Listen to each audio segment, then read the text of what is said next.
बिल्कुल मिजाज बखैर। बिल्कुल ये देखिए कि कितनी एक हम आते साथ ही डिस्कस करते थे भी जैसे कि भैया आपके तो मेरे कपड़े बिल्कुल मैच कर गए। हाँ जी। कोई हमारे इसमें प्लानिंग नहीं थी, वो अल्लाह की तरफ से। भैया आप हम डे 1 पे जैसे आपका जो पहला ड्रामा था उस दिन, और आप एक जैसे प्यारी, क्या है ये आप कैसे मेंटेन कर रहे हैं, ये बताएं। पहले तो आपका बहुत शुक्रिया मदिया, आपके चैनल का शुक्रिया। आप लोगों ने मुझे इतना अच्छा आपने इंट्रो बोला, इतनी इज्जत दी, और इतना अच्छा जिसने भी बनाया आपकी टीम ने बड़ा अच्छा ज़बरदस्त एक मेरे बारे में एक इंट्रो बनाया। ये मुख्तसर सामने बनाने की कोशिश बहुत बहुत शुक्रिया, और आपके अल्फाजों में इतनी अच्छी जो इज़्ज़त अफजाई है उसके लिए मैं तहे दिल से शुक्रगुजार हूँ। और ज़ाहिर है वो आप जो कह रही हैं कि मेरी कोशिश होती है कि बस मैं जैसा हूँ वैसा ही रहूँ, और उसमें अपने काम में ज़रा जिद्दत लाता रहूँ, तो वो अल्लाह ताला उसमें बरकत डाल देते हैं। अच्छा, ये वाकई जैसे मैंने कहा भी, आई रियली मीन इट कि आप रुके नहीं कहीं पर, वरना हमारे बहुत सारे आर्टिस्ट, हमारी बहुत सारी एक्ट्रेसेस समहाउ उसी एज में स्टक रह गई। जी जी। लेकिन आप नहीं रहे, आपने फिर वालिद का भी किरदार अदा किया, और आप कर रहे हैं बड़े आराम से। मैं आपको बताऊं कि मैं वालिद का जो किरदार है, ये एक अजीब सी स्टोरी है। मैं कुछ 7 साल पहले ही, कोविड से पहले ही मैं इस तरफ रुख मैंने इख्तियार कर लिया था। तो मुझे कई लोगों ने ना मेरे हल्का अहबाब में, जो मेरे कह लें कि मेरे जो आज भी हीरो के किरदार अदा कर रहे हैं, अल्लाह ताला उनको मज़ीद हीरो रखे, तो अपनी अपनी मर्ज़ी है। लेकिन मैंने तब भी ये एक टर्न ले लिया था कि नहीं, इससे पहले कि लोग कहें नहीं भाई ये अब बाप लगने लग पड़ा, तो मैंने 7 साल पहले ही अपने आप को इसमें ढाल लिया कि नहीं, बाप वाले रोल और कुछ कैरेक्टर्स जो हैं बड़े इंपॉर्टेंट हैं। तो आज अल्हम्दुलिल्लाह ऐसे बहुत से स्क्रिप्ट हैं जो मुझ पर बेस होते हैं, हालांकि मैं उसका हीरो नहीं हूँ, लेकिन वो बेस मुझ पर कर रहे होते हैं। तो ये मेरे ख्याल से एक स्मार्ट मूव थी जो अल्लाह ताला ने मुझसे करवाई, और मैं उसमें कामयाब रहा, और आज आपके सामने काम कर रहे हैं। हाँ भाई, ये बात तो है, जो चीज़ करते थे छाप बिठाते थे। जो गाना था जानू सुन जरा, तो इसमें ये गाना ना सिंगर का रहा ना ये हीरोइन का रहा, मतलब रेशम में बहुत ही प्यारी है, लेकिन उसके बावजूद जो गाना रहा वो बाबर अली का ही रहा। जी, ऐसे ही। अच्छा, जो जिन बाबर अली को हम देखते हैं, जिन बाबर अली को हम एडमायर करते हैं, वो बाबर अली जिस मकाम तक पहुँचे, ये बाबर अली कैसे बने? देखिए, किसी भी चीज़ के पीछे तो अल्लाह ताला ने एक सिलसिला बनाया हुआ है कि एक वक्त पर आकर आपको एक इज़्ज़त मिलनी है, वो मकाम मिलना है। तो हमारे यहाँ होता ये है कि बहुत हम जल्दबाज हैं इंसान, शॉर्टकट लगाने की कोशिश करते हैं। तो अल्लाह ने तो वो आपको दिया होता है, वो इतने अरसे बाद जाके आपको इज़्ज़त मिलनी है। मैं निकला तो क्रिकेटर बनने था, और मुझे शौक़ था एक्टिंग का, तो मुझे सिर्फ़ एक पुश चाहिए था। वो पुश मेरे माँ बाप के अलावा किसी का नहीं था, मेरे वालिदैन की दुआ थी मेरे साथ। तो पीटीवी के बाहर घंटों खड़ा होना, और फिर मौका ना मिलना, एक्टर्स को देखना अंदर जा रहे हैं, बड़े बड़े नाम जितने भी टेलीविज़न के थे उस वक्त, तो दिल में ख्वाहिश होती थी काश मैं भी एक्टर बनूं, काश मैं भी।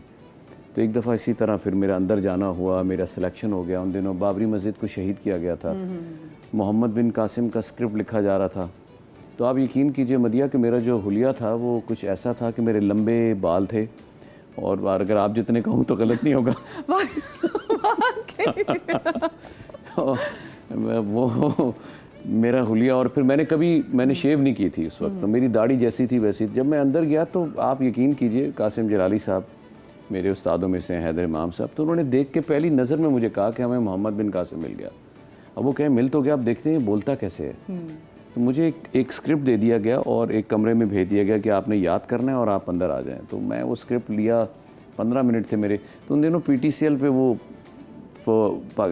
डायरेक्ट मोबाइल का दौर नहीं था, या होते थे तो बहुत महंगे थे, तो वो तो अभी मैं अफोर्डेबल नहीं था, मैं ले ही नहीं सकता था, अफोर्ड नहीं कर सकता। And this is back in 90s बिल्कुल। ये आप 90 की बात कर रहा हूँ मैं आपको। बिल्कुल शुरू में। तो अब आप अंदाज़ा लगा लें कि मैं और वो, मैंने स्क्रिप्ट याद किया तो मैंने एक रिक्वेस्ट की, सर मैं कॉल करनी है।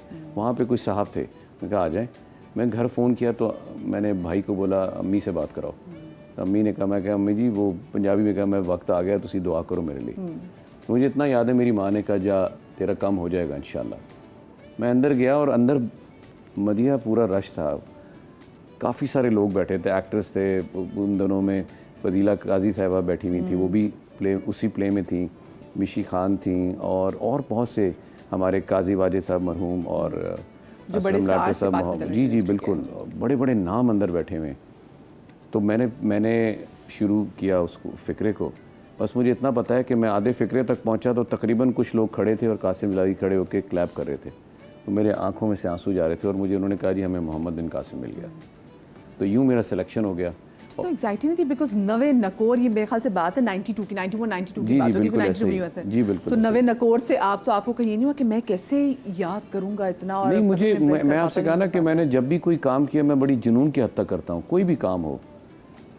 मतलब अगर मैंने गाड़ी भी अब्बा की धोनी थी तो मैं जुनून से धोता था। ऐसी गाड़ी कोई गाड़ी सफाई करने वाला नहीं धो सकता जिस तरह मैं साफ करता था गाड़ी। तो मैं हर काम को पूरा जिसमें लग जाना मैं उसको फिर अपने पूरी दयानतदारी से करता हूँ। तो मुझे 15 मिनट मिले थे, तो मेरे लिए तो 5 मिनट भी बहुत थे, लेकिन 15 मिनट तो बहुत। उसमें मेरी वालदा का कॉल भी है, नीचे जाके गुजर के, वो काफ़ी लंबा वो जगह थी जहाँ से मैं जाके फ़ोन किया, वापस भी आया और फिर अपना डायलॉग भी सुनाया और वो एक ही गो में सुनाया, कोई मुझे रुका भी नहीं। मैं बस वो उन्होंने रोका कि बस कर दो, हो गया तुम्हारा सिलेक्शन, हो गया अभी माफ कर दो, मैं तुम मोहम्मद बिन कासिम। बचपन में आपको मतलब किसी ने कहा था? ऑफ कोर्स लोग कहते तो होंगे कि भाई तो बिल्कुल हीरो लगते हो, और फिर आपके दिमाग में बात रह गई हो। अच्छा नहीं, उस वक्त नहीं कहते थे, बचपन नहीं था, लेकिन ये भी लड़कपन था जब मैं 16.5-17 साल का था, 16-17 इसके बीच में था। तो मैं अक्सर ना मैं पैदल जाता था। अच्छा दोबारा से जरा वो पिक्चर लगाएंगे, वो अगर आप टैंगल फिल्म देखेंगे तो टैंगल फिल्म में वो जो हीरो का किरदार है उसके बिल्कुल ऐसे फीचर्स के बाल ऐसे, ये पिक्चर देखें। हाँ एग्जैक्टली, वो डिज्नी प्रिंस नहीं होता, ये एग्जैक्टली वो। अच्छा मेरी अभी तो रंगत थोड़ी, अब ये देखें ना जुल्फे उड़ रही हैं, तो मैं ना जहाँ से गुजरता था, आप यकीन कीजिए मैं बड़ाई सारी अल्लाह की है, तो मेरे पास बेल्ट होती थी, मैं जिम जाता था पैदल, तो मुझे लोग रास्ते में रुक के ऐसे ही कहते थे सर ऑटोग्राफ दे दें।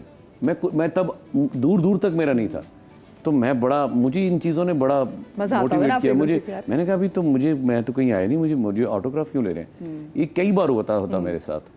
तो अल्लाह ताला की तरफ से कुछ ऊपर एक स्क्रिप्ट अल्लाह भी तो लिखा होता है ना अल्लाह का, तो मेरे नसीब में था कि मैंने बनना है। फिर वो जहाँ पैदल चल रहा था वहाँ फिर अल्लाह ने फिर कहीं और बिठा दिया, कोई और सफ़र शुरू कर दिया, और फिर वो अल्लाह ने फिर ब्रेक ही नहीं लगाई। ऐसा इज्जत दी मेरे माँ बाप की दुआओं से, तो आज तक काम कर रहे हैं अल्हम्दुलिल्लाह। अच्छा वो बड़ी ज़बरदस्त बात है कि फिर आपने अगर फिल्म की तो उसके बाद फिर आप दोबारा ड्रामे की तरफ भी आ पाए। जब फिल्म में जब आपकी ओपनिंग, वो आपको फिल्म का ऑडिशन आपको याद है? उसमें ऑडिशन लिया गया था? मैं आपको एक बात बताऊं, मैं ये कुछ लोगों को नहीं पता, मैं आपके शो पे क्लियर कर दूं, मेरा स्टार्ट टेलीविज़न से हुआ। बिल्कुल इसमें, और टेलीविज़न के बाद मैंने टीवी छोड़ा नहीं। जब पूरी फिल्म इंडस्ट्री मेरे खिलाफ भी खड़ी होगी ना, खिलाफ से मुराद वो ये कहते थे कि वो किसी हद तक ठीक भी कहते थे कि हमने आप पे इन्वेस्ट किया हुआ है, तो आप अब ड्रामा में आएंगे तो शाम में आप ड्रामा चलेंगे, जो कि अभी मैं आपको आगे चल के बताऊँगा कि ये भी कितना ज़रूरी होता है कि आप शाम में भी नज़र आ रहे हैं और फिर शाम में आपको टिकट लेके लोग देखने भी जाएं। आप 8 बजे भी चल रहे हैं, आप 9 बजे भी चल रहे हैं। तो उस दौर में तो बड़ा पीटीवी बड़ा हाईलाइट होता था ना, तो पीटीवी पे ड्रामा चल रहा है, तो हमने आपका ड्रामा इधर देखना है और हमने तो इन्वेस्ट की हुई है इतने करोड़ों की और आपकी फिल्म आनी है, तो मुझे मना करते थे। तो लेकिन टेलीविज़न मैंने छोड़ा नहीं, उसके बीच में ये अपना लंडा बाजार हो गया मेरा, और बड़े मैंने ड्रामे जो जिनको लाइब्रेरी में रखा गया, तो मैंने फिल्म के साथ साथ मैंने कहा जी मेरा चोली, और फिर खलील साहब उनसे मुनासिब ऐसे थे, खलील रहमान कंवर साहब, उन्होंने लिख दिया मेरे लिए कि ये करना ही बाबर अली ने, और वो स्क्रिप्ट बड़ा ऑड सा था जिसे कोई चैनल पहले लेता ही नहीं था। उन्होंने कहा था ये क्या बकवास सा ड्रामा है, इसको नहीं हमने चलाना लंडा बाजार। फिर सबकी ख्वाहिश रही, जब अल्लाह ने उसको इज्जत दी तो हर ड्रामे ने हर चैनल ने ऑफर किया कि हम पर, 3 चैनल पर चला भी, क्योंकि वो जो इस ड्रामे में जो लैंग्वेज, जो डायलॉग्स भी यूज हुए वो पहले ना सुनने। अब आप अगर आप याद हो, मैं उसको थोड़ा रिपीट कर देता हूँ। तो मैं अंदरून शहर का बदमाश हूँ और मैं जोहरा पे मरता हूँ जो मेरी मंगेतर है, और मैं उसको कहता हूँ अक्सर आके आधी रात में 3 बजे आके नॉक करता हूँ, तो वो अपनी माँ को कहती है जो मेरी खाला है, इसे मना करा कर अम्मा कि आधी रात में आके मोहल्ले वाले क्या सोचते हैं। कहती है तुझ में हिम्मत है तो तू कह दे। वो दरवाज़ा खोलती है तो आधी रात में झुमके लेकर आया हूँ। कहती है ये क्या है? कहता है तेरे लिए झुमके लेकर आया हूँ। दिमाग ख़राब है, रात के 3 बजे झुमके पहनाएगा? कहता है पहन के दिखाओगी तो जाऊँगा। वो गुस्से में ऐसे ऐसे पहनती है, दरवाज़ा बंद करती है तो हाथ रख देता है दरवाजे में। कहती है अब क्या हुआ? बाली मेरा नाम था। कहता है एक बात तो तुझे क्या नहीं भूल गया, अनपढ़ है। कहती है बोल। कहता है गुड नाइट। अब ये इस तरह के जुमले थे। याद और गुड, और बाकी आपको याद भी, आप अली जफर भी थे उसमें। अभी जी अली जफर छोटे में, मेरे ख्याल से खलील रहमान कमर भी इसमें थे जी, बाद में वो भी आ गए और बड़ा अच्छा हमारा कॉम्बिनेशन। फराह शाह थी जो है, फराह शाह, वो कमाल उन्होंने फराह शाह ने काम किया। और फिर मैं उसकी हाईलाइट सुना दूं, जिसमें मैं यूएस गया, मदिया, मैंने पहला घर तो अपनी भरपूर मेहनत से दूसरा घर जो मेरा क्रेडिट जाता है, अल्लाह की रहमत से मैंने फिर घर बनाए। तो मेरा एक फ़िक्रा था इसमें, जो मैंने यूएस में मुख्तलिफ स्टेट्स में जाके शोज़ किए, तब बहुत शोज़ होते थे, ड्रामा एक्टर्स को बुलाया, अभी भी बुलाया जाता है। तो एक फ़िक्रा था कि मैं उसको बोल रहा हूँ ज़ोरा को इसी में कि तुमने आज के बाद कॉलेज नहीं जाना। तो कहती है क्यों नहीं जाना? तो ये तकरार चल रही है, तो मैं उसको डांट के बोलता हूँ, कहता है 16 तूने पढ़ी है, 4 मैंने, 20 से गुजारा हो जाएगा। अब इस तरह के जुमले थे। तो वो अल्लाह ने उसको इतनी इज्जत दी, इतनी इज्जत दी, लोग सिर्फ फ़िक्रे सुनते थे स्टेज पे, वो बाली बन जाओ और वो ज़ोरा बने बस। ये वो वाकई बहुत ही अनयूजुअल किस्म के, और अनयूजुअल भी, और ऐसे जो आवाम को समझ आ जाए ना, जी। और लोग उससे जो रेजोनेट करने लग जाए, तो इस तरह के उसमें जुमले भी थे। मुझे ये बताएं कि जब आप बाहर जाते थे तो आप क्या फील करते थे कि पाकिस्तानी उस वक्त के जो पीटीवी के जो एक्टर्स है, जो सही मज़े की फेम थी, वो तो उन लोगों ने एंजॉय की। मुझे लगता है कि आजकल के फिल्म स्टार्स भी जो आजकल के, उन्होंने भी वो फेम एंजॉय नहीं की जिन्होंने की हुई है। तो एज अ पीटीवी का एक्टर आपको ज़्यादा लोग पसंद करते थे, या फिर पाकिस्तानी फिल्म इंडस्ट्री का जो हीरो? मैं आपको थोड़ा सा आपको एक चीज़ मैं क्लियर करता जाऊँ। ज़ाहिर है आप पाकिस्तान के स्टार हैं तो इज़्ज़त आपकी उतनी ही है। आप फिल्म एक्टर हैं या आप टेलीविज़न एक्टर हैं। अभी थोड़ा आके ना कुछ जो ऐप्स आई हैं या कुछ चीज़ों मॉडर्न जो आ गई है ना, ये जो टेक्निक आ गई है, या सोशल मीडिया पे वो प्लेटफॉर्म जहाँ पर आपकी, शायद मेरे इतने फॉलोअर्स नहीं हैं चूँकि मैं इतना कुछ चीज़ों पर नहीं हूँ। मैं इंस्टा पे भी इस तरह नहीं जाता, तो मेरे बच्चे कभी मेरी पोस्ट कर दें, कुछ लगा दें। कोविड के टाइम में हमने देखा था, जी एग्जैक्टली ऐसे ही वही वो मेरे बच्चे लगा देते हैं। मैं ज़्यादातर अगर लगाता भी हूँ तो मैं अपने वालिद साहब के साथ। अब मेयार ये हो गया कि वहाँ पर जिसकी ज़्यादा तादाद है या वो मिलियंस में हैं तो वो बहुत ज़्यादा पॉपुलर हैं। बेशक उनको अल्लाह ने इज़्ज़त दी और जिसको अल्लाह इज़्ज़त दे उसकी इज़्ज़त करनी चाहिए। लेकिन जो फॉर्मेट है आपका फिल्म का और टेलीविज़न का, इसमें है तो एक ही, जैसे आंख कैमरे की, जैसे ये आंख मुझे देख रही है कैमरे की, लेकिन फ़र्क ये है कि वो बड़ी स्क्रीन पर आपने आना है तो आपने वो मैनरिज्म लेकर आना है। आपने छोटी स्क्रीन पे आना है तो आपने लगना है कि आपने वो एक शाम की वो स्टोरी जो हर घर की उसको पेंट करना है। Film is larger than life, तो थोड़ा लाउड होता है। हुआ ये कि हमारे बच्चे इस वक्त बहुत अच्छे काम कर रहे हैं। मैं तकरीबन सबका अब्बा बन रहा हूँ। हाँ, ये सभी के सुन ले, अब इसको डाइजेस्ट तो करना। मैं कईयों का तो मुझे सही लगता है, पर कहीं लगता है कि यहाँ मैं अब्बा नहीं हूँ सही। वो नाराज ही ना हो जाए। नहीं, मैं इन्हें तो भी अब्बा हुआ तो वहाँ आके थोड़ा सा मुझे, लेकिन इवन देन मैं एंजॉय करता हूँ। मैं अपने रोल को एंजॉय, मैं इसको कोशिश करता हूँ मैं दयानतदारी से करूँ।